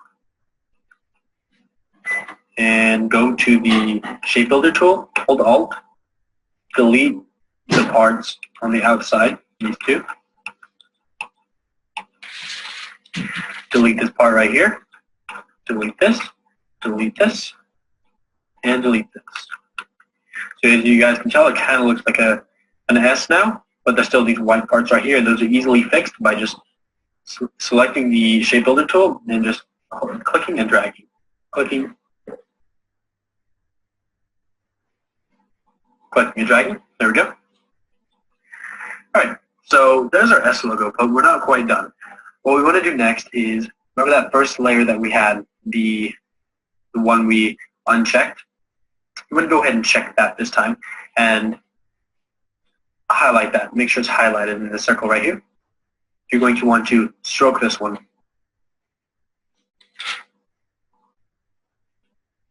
On the outside. Make sure the stroke color is black. I'm going to leave at a 20. Make it 20. I'm going to go to Object, Path, Outline Stroke, and you're going to combine it all. There we go. And just uncheck the first group. You don't need that for now. What we're going to do again is stroke it once again. I'm going to go ahead and make that, let's see, 40 looks good. 40, yep. And I'm going to do Object, Path, Outline Stroke once again. And I'm just going to go ahead and delete the middle part right there. So once you have that deleted, just click the first group again so it's all visible. And you guys should have a logo that resembles this. If not, please rewatch it, ask me a question. I'll answer you guys' questions in the comments below. Yeah, I mean, you guys can make any shape you guys want, any letter. It's really simple. Just follow the instructions I did in this video. And yeah, I hope to see some really cool logos you guys made. Just go ahead and show me in the comments below. I don't mind. Yeah, thanks guys, and I hope you enjoyed the tutorial. Please like, comment, subscribe, check out my YouTube channel, and yeah, thanks guys. Okay, let me ask you guys a question. What was the one thing, wait, let me shut it off. What was the one thing that you noticed about both the presentations? What is the one thing That was the exact same about both presentations. They went too fast. They went too fast, but that's not what I was looking for. They used very simple shapes to make something very complicated, looking very complicated. That's true, but there's something else. Can anybody think about it and come up with it? Black and white? Absolutely, black and white. They worked in black and white. If you work in black and white, you will get a nicer logo because black and white it's absolute. It's simple. And if something works beautifully in black and white, chances are it's going to be better in color. And that's part of what this whole thing was about, you know, trying to show you that there are all sorts of techniques. And, you know, I watched these videos and I thought to myself, there's so many different ways to do what this guy is doing. He's showing you one way. There's probably 4 other ways to achieve the same effect that he was going for. That's what's great about this program. So, you know, I wanted to show you a couple. I got a third one. What I would like to do now is I'd like to stop and I'd like to show you some of my work and talk about my work a little bit. You can take a look at some of the things that I brought out of the mothballs for you to look at. Any questions? Are we ready to go? Nope, I'm ready. All right. I'll close this down. If we have one more back here, there's one more back here, I think, a text logo. If we get a chance, we'll go back to it. And if I don't, I promise you, I'll put all 3 of them in announcements. And again, go in and use YouTube. It's a very valuable resource. It's a great way to come up with ideas. All right, so let's come in and open up Adobe Illustrator, and I'm going to start off by showing you, these are some logos that I did. They were for the Texas Longhorns, and as you can see, I got 1, 2, 3, 4, 5, I got 6 different designs here. And they primarily are just variations on a theme. If you take a look at it, I developed this longhorn bull and a star, and I just utilized the bull and the star, and I worked with things sort of like what you just saw to create these different logo variations. So this was something that I did quite a while ago, and give you an idea. Again, they're emblems. I would call them emblems, although, you know, these are kind of like T-shirt designs. But they're kind of crossovers. So this is the kind of thing. This is the kind of thing that you want to work out. Any questions about this? No. You originally made the Longhorn logo? Yeah. Well, no. This was I actually designed these for a company that had the Texas Longhorns as a brand. They offered objects with Texas Longhorns graphics on them, and they were looking for different graphics for the Texas Longhorns, and these were some of the graphics that I put together for them. Okay, I see. That's what it is. Okay. So again, it was somebody, I was doing it for another party who had their brand, and they were marketing their brand, their product. Does that make sense? Yep, that's cool. This is something, detective type. And I thought maybe what I would do is I would demonstrate, and again, this was all done in Illustrator. I thought maybe what I would do is demonstrate how I made the M in mystery. Would you like to see that? Yes. Yes. All right. What I'm going to do is I'm going to grab this thing and I'm going to move this over here because I'll do it right on this board. And I'm going to start off by, it's actually a lot simpler than you might think. I'm going to start off by getting a text object, the letter M. I'm just going to use the letter M. All right, I'm not going to bother making the whole thing, and I'm not going to go to all the trouble to make this. I'm going to make this in a fairly simplified way. All right, so I get the M, and I'm going to bring the M up in size. I'm just going to, whip it up using the scale tool if I can get it to work. There we go. And I'm probably going to go with Myriad Pro Black Go to bold. That's probably what I was it condensed maybe? Let me see. Bold condensed maybe is what I used. Bold condensed. Yeah, that's more like it. Well, it's not really not very as heavy as this. I think I had black, but anyway. Could it have been impact that you used? Could be impact. I could try it. Let's see what impact. I am impact. Here we go. Let's see what it is. Yeah, that could be it. That could be it. I'll work with impact.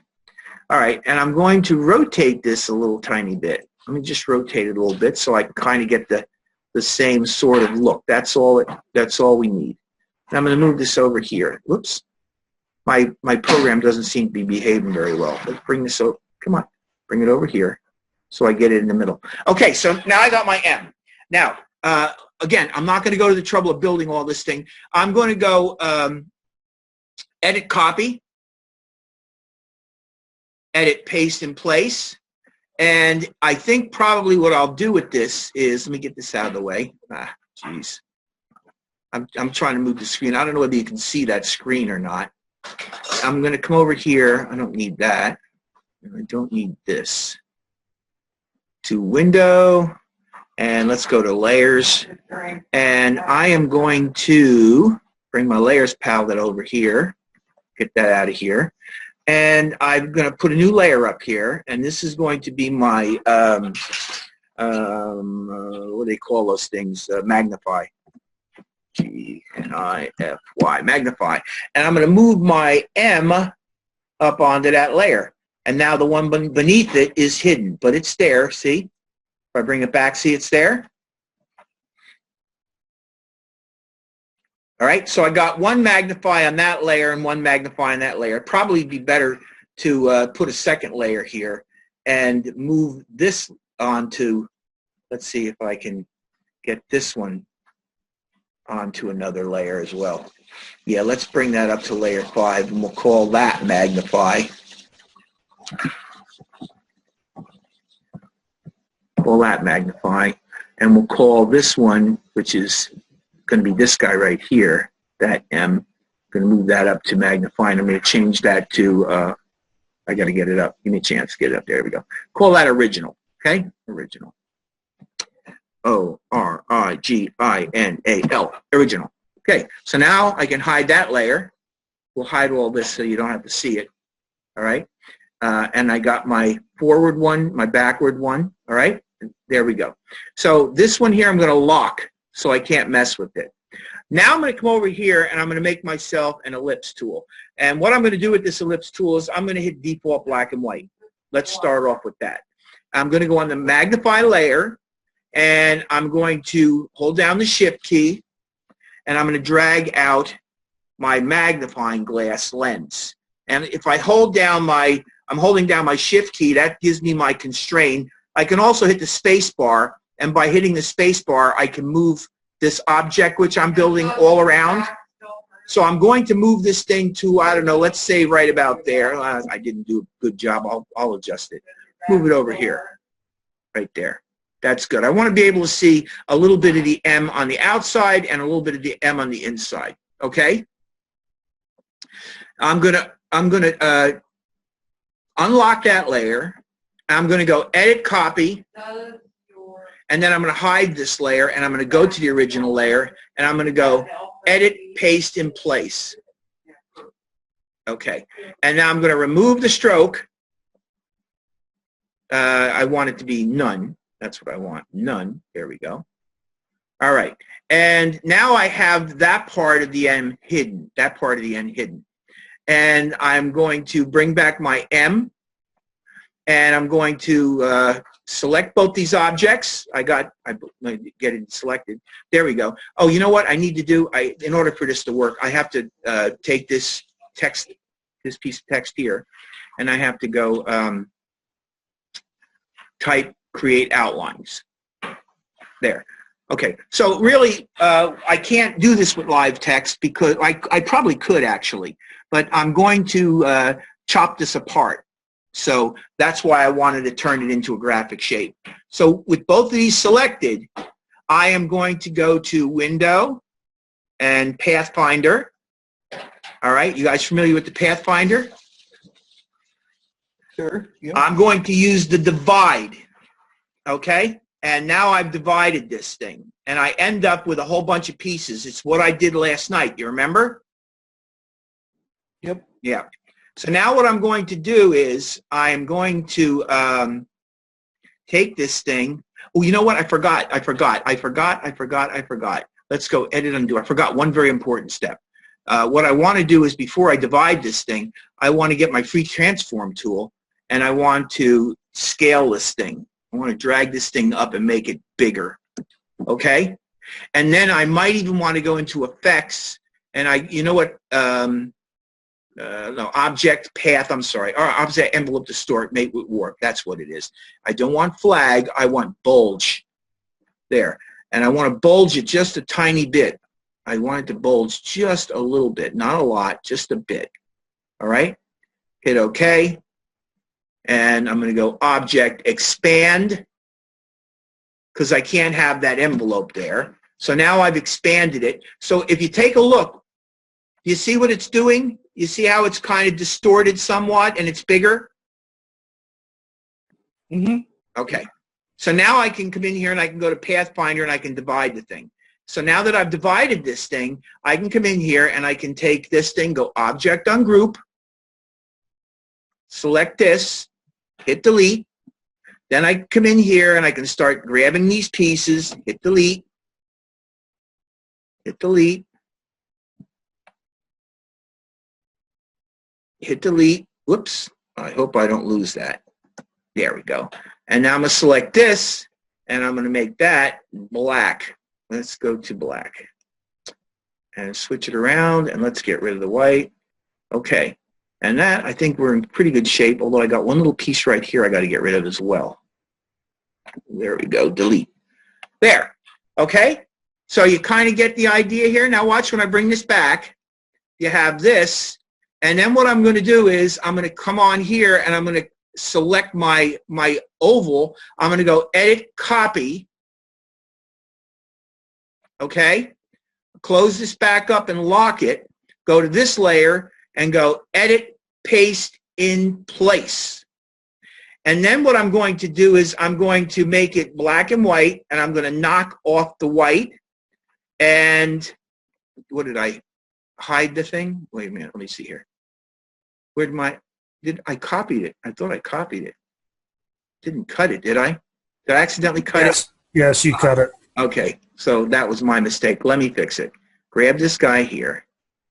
Oh, you know what? I don't even need to do that. Just go back to here and go Edit, Paste, and Place again. There. The layer. There it is. I want to go on that layer. There we go. Okay. And okay, there we go. Now it is working. Okay. And all I'm going to do is I'm going to up the, or I could do it one or two ways. I could do this. No, actually, what I think I want to do is come in here, and I got to be on the right layer. This is the layer I want to be on, the magnify layer. Lock that layer. There we go. Go on the magnify layer, select this guy right here, and let's make that 4 point. Let's make it 5. Let's make it 8 point. There we go. All right, and maybe what we'll do is just make it blue so we can see the difference between the two. Get that out of here. And, oh, wrong way. There we go. And now, of course, I lost my thickness. Let me bring the thickness back. Go to about 6. There you go. And that's how I made that magnify. Okay, cool. Yeah. So that's my detective. Now, I did bring some more stuff that I'll show you. No. Close this. No. File open. And I have, let's see here, Hampton Station. Here's a logo that I designed for somebody. What kind of a logo is that? Who can tell me? Emblem. It actually is an emblem, but it could also be considered a combo mark. But usually when you have something that's in a circular or a rectangular shape, it would be considered an emblem. Now this one here is one that is very overacted. This was really a logo that was going to be used for signage. This wasn't going to be utilized very small. This was going to be used for signage and for some larger projects. So this would have been, there would have been a version of this done in a much simpler manner for logo use. But this is the one that's sort of like the glamour piece with all the detail and whatnot. Now let's open up some. Did you make that train by hand? I did. I actually did. I actually found how I did it was I found a front end shot of a train. Mm-hmm. And I brought it into Illustrator, locked it down, and if you take a look at this thing, you'll notice that when I drag a guide out, you can hit the right and about the center of this thing, and you'll see that it is like almost entirely exactly the same on either side. Mm-hmm. So wherever I had the opportunity to, I made one side piece, and then I duplicated it and brought it over to the other side. So I actually sort of built half of the thing and then just rotated half of it around and then just put them together in the middle. How long did something like that take you? Hours, a couple of days, yeah. And I did produce, before I actually did this, I did produce a very loose sketch of it. You know, I kind of give the guy a very rough idea of what I was going to do. And I even showed him a picture of the train because they had particular trains and they needed something that was fairly close. This train turned out to be fairly close. So yeah. Mm-hmm. Well, it turned out really nice looking. Yeah, it's a good piece. Got a couple of others too. I'll show you. Let's go open. Where are we at here? Open. Hampton Station Love. Let's go down to Salt Screen Marine. Okay. What kind of logo is that? That looks like an emblem on top and then a combination on bottom. Very good. That's pretty much what it is. And actually what this was used, this was used just for packaging. This is somebody that produced a cleaner for salt on, he used it to clean ships. They had, valuable ships, and this was a material that he created. It was a special formula of a product that he created to clean these ships. So Salt Screen Marine. Mm-hmm. Okay, cool.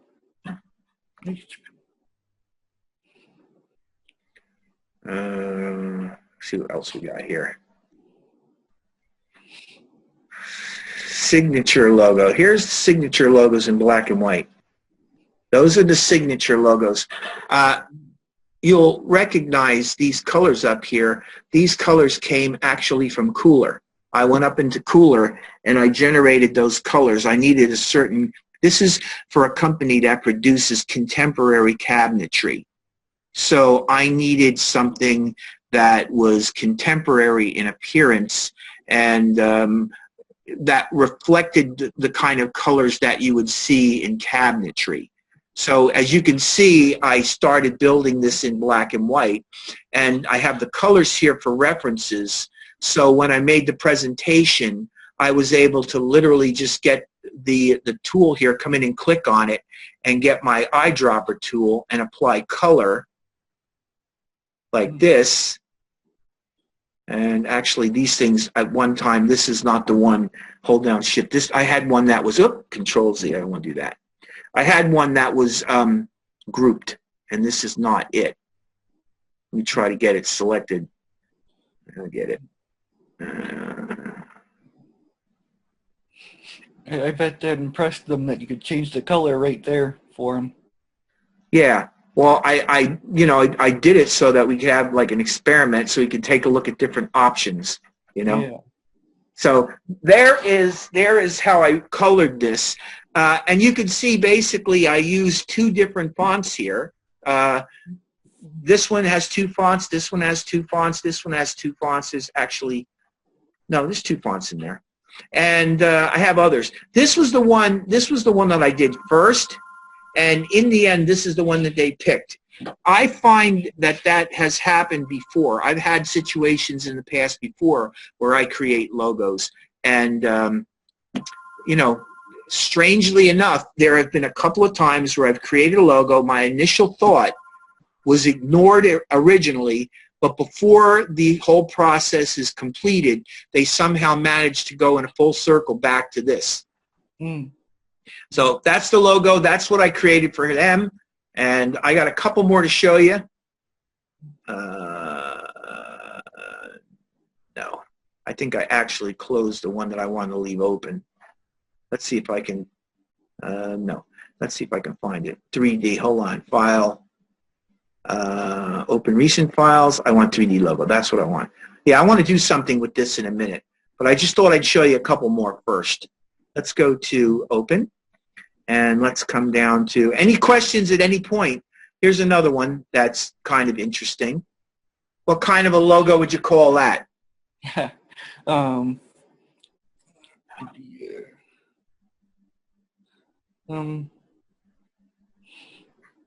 Maybe a word mark? Nope. Combination mark? Yeah, yeah. Combination mark. That's what it is. Graphics and text, combination mark. And if you notice up here, I again have this little device where it's really a 1, 2, 3, 4, 5, 6 color design. So it's a 6 color design. Yeah. I like that a lot. I'm a big cat lover. Are you? Hey, Bill. Yes. I have a question. For those of us that are not artistically gifted as far as drawing, what did you do to get those cats to look like cats? Well, to be honest with you, I stood on the shoulders of a giant. There was somebody that actually had a version of these cats in those positions that I was able to use as a basis for creating this. And I just put a little bit of my own pizzazz into it. And if you take a look at the cats, you'll see that the cats were actually physically hand-drawn by me. So I hand-drew these cats. I brought them in via a scan and composed them, and then just used this font here because I thought that font, again, was appropriate for the graphic.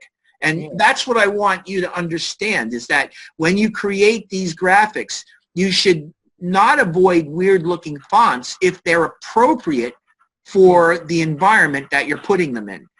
You can use any font you want, even Comic Sans. If Comic Sans works for something beautifully, use it. I don't know how you'd get it to work because it's not the most elegant font at all, but anything's possible. A good designer can make something out of nothing.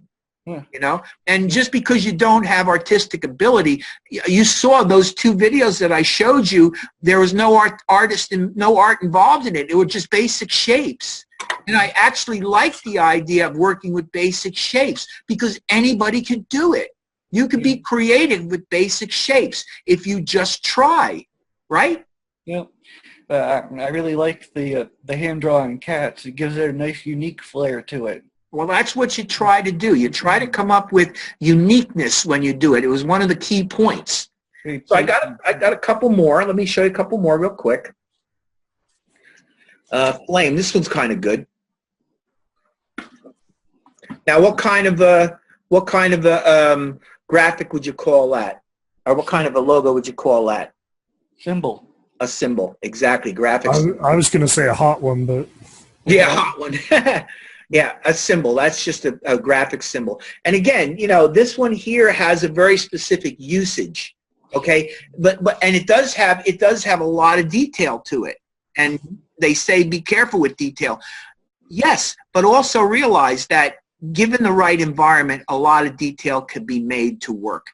The other thing I want to point out to you is that this was done in vector art.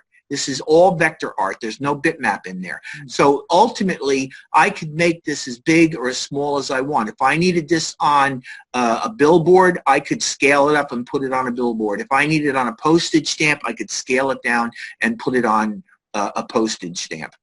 Okay, now I have a background as an illustrator as well, so I tend to have some things that get a little more illustrative in my work, but that doesn't mean you have to in your logos. You know what I mean? Mm-hmm. Did you use the mesh tool for the fire? No, I did not. I actually used inner glows and blur. What I did was I used inner glows. There are about 4 or 5 different offset paths on that, and each one was a descendingly lighter color. It started off kind of a medium orange, went to a warm red, and then went to a high yellow. And I offset the paths and blurred them together, and I end up with that flamey look. So there's like 3 layers of colored vector shapes working together. You can manipulate vector shapes in many ways. That's the key to this whole thing. Yeah, well, oh, that's pretty cool. I like that. I'll show you one more. Here's another one. What kind of a logo symbol, right? Symbol? Yeah. Yeah. So this was something that I did, and that background graphic that you see, that artificial-looking wood, that was also created using vector shapes and blending them out and putting drop shadows on them. And then, of course, the brush, I basically had a brush.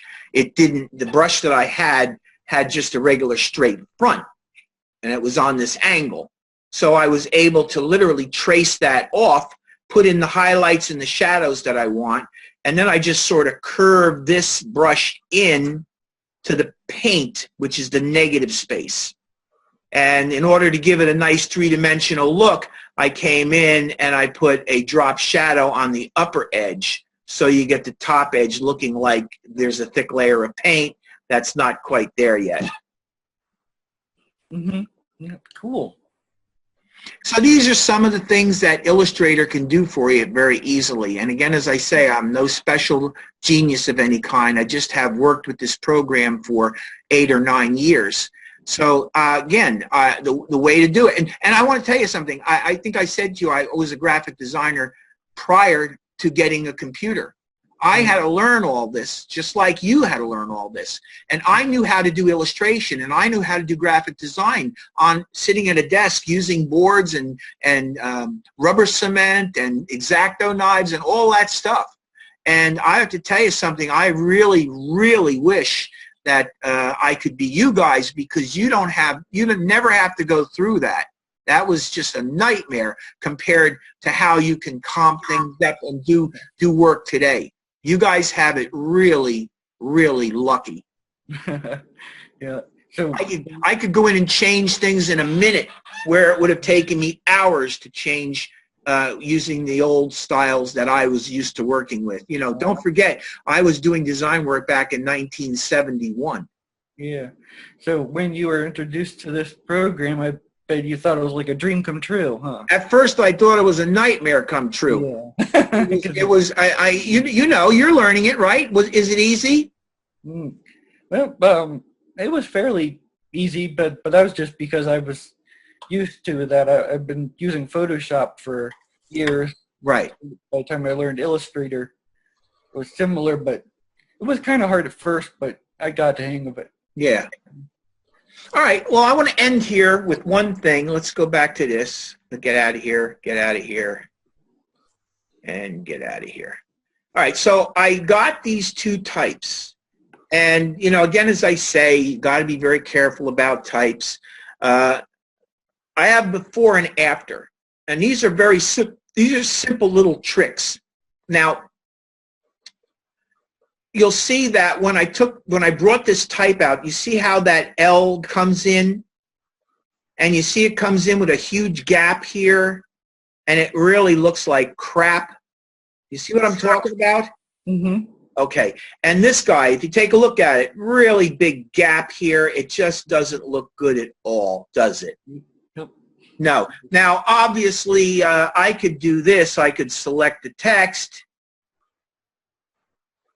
I can get it to select, and I can go type, create outlines, and then I can ungroup it, and I can move that letter over, okay? But in doing that, what have I done? Anybody can tell me? What have I done? you made it unedible. Yeah, well, I've made it untext. It is no longer text, they're graphic shapes. Yeah. And what I wanted to show you here is go edit, undo, create outlines. What I wanted to show you is that if you know a little bit, you go up to the window menu and go to character, open up the character panel.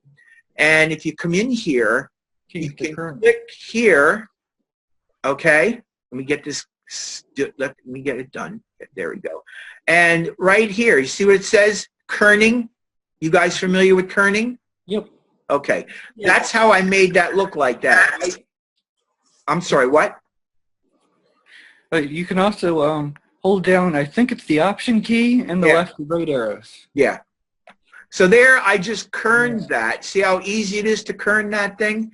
And now I got a logo that I can edit if I want. I can change it if I want. It's still live text, and I've modified it. What I wanted to show you over here is a very similar operation. I'm going to take this thing, and what I'm going to do is I'm going to kern that as well. So let's go into this, and let's start. I got to set it first to metrics, and then I can come in here and I can start negatively. Hold on, let me set to 0. There we go. Okay, now I think I can do it. No? What? Oh, use the tracking tool. Oh, I know what it is. I didn't put the cursor in there. Sorry. Dummy. Okay, so the first thing that I'm going the wrong way. There we go. Sorry about that. Like I told you, it's starting to get late, and I'm starting to fade. It's okay. All right, so I'm going to pull this thing all the way over. And again, this whole thing is just to show you that you can maneuver with live text. This is not the only way that you could do this. I'm just trying to show you one way to do it. That's about where I want it to go. So I really just set the kerning for the letter L and the letter O to -278. Then the next thing you notice is I've actually moved this up.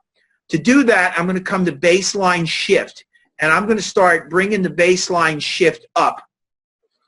Oh, I got to select the letter. Sorry. There we go. Now I can go up. Whoop, too much, too fast. I want it to be, whoops, go the wrong way. That's probably pretty good. Let's go up a little bit more. That's probably pretty good. There. So again, what I'm trying to show you is that you can take text that comes out looking pretty terrible and you can make it look like something special. Have any of you guys worked with 3D modeling yet? Did you do any 3D modeling stuff in Adobe Illustrator yet? No. I have just enough time. I got a couple of minutes left if you'll bear with me. Let me first start off by grabbing this guy, and let's take this guy and give it a color. I want to give it a nice color. So let's change this from black to red. Okay. That'll do. I found a little tutorial where I made a cool little rocket ship using the 3D modeling. Great. It was fun. Great. If you go to my website, wrsdesign.com, almost every graphic that I use on there, and what I did was I tried to style it after an old-time drafting table, and all of the elements on the drafting table are rendered in Adobe Illustrator 3D modeling. So now I got this logo done, and I'm going to go up to the effects menu, and I'm going to go to 3D, and the choices that you have are extrude and bevel or revolve. We don't want to revolve this. We want to extrude and bevel this, okay? Revolving means that you're going to take a shape. If you want, next week, remind me. I'll show you how to revolve something. I think you'll really enjoy it. But this week, I'm going to show you how to extrude and bevel it. So I click this, and I get my 3D extrude and bevel options dialog box. The first thing that you want to do is come in here and hit preview, and there, look at how quickly you've extruded this into a 3D shape.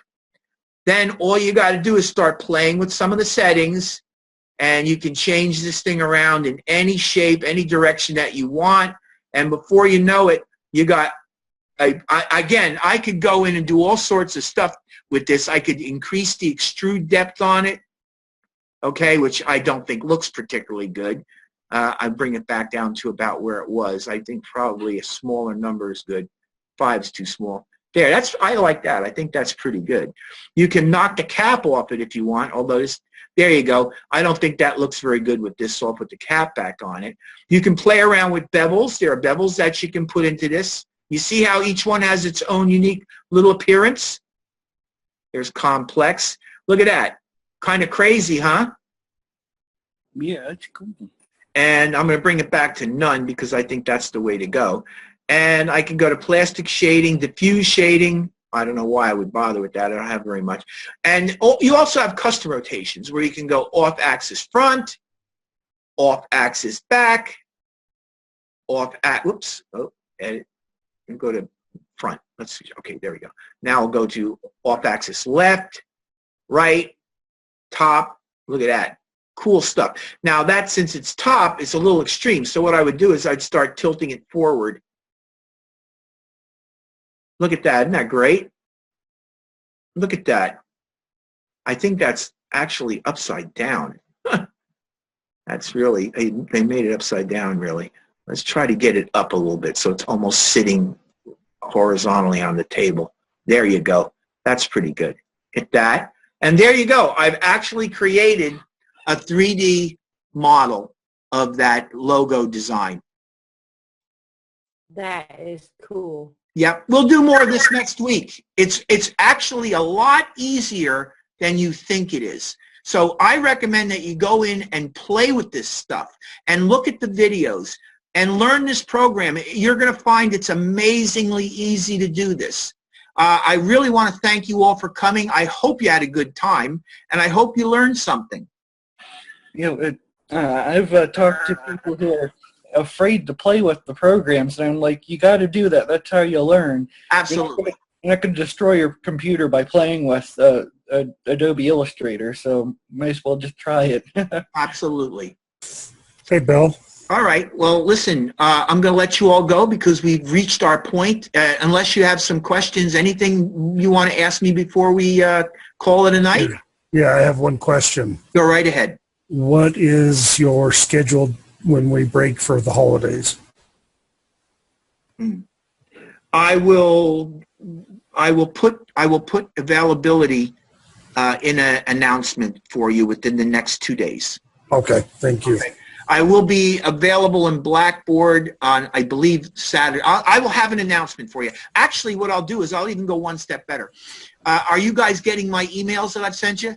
Yes. Okay, so Yeah. what I will do is I will send you an email with my availability in Blackboard, and over the holiday, I will take calls. Okay. All right, so if you want to give me a call, I will take calls. And as a matter of fact, if you give me a little advance notice, I will even agree to come into a one-on-one private room with you if you want to do that. I would like that. All right, well then we'll do that. I have no problem with that at all. And I'll catch you in Blackboard as well. Yeah, and I will get you my hours. Since I'm teaching, I have 2 courses this mod.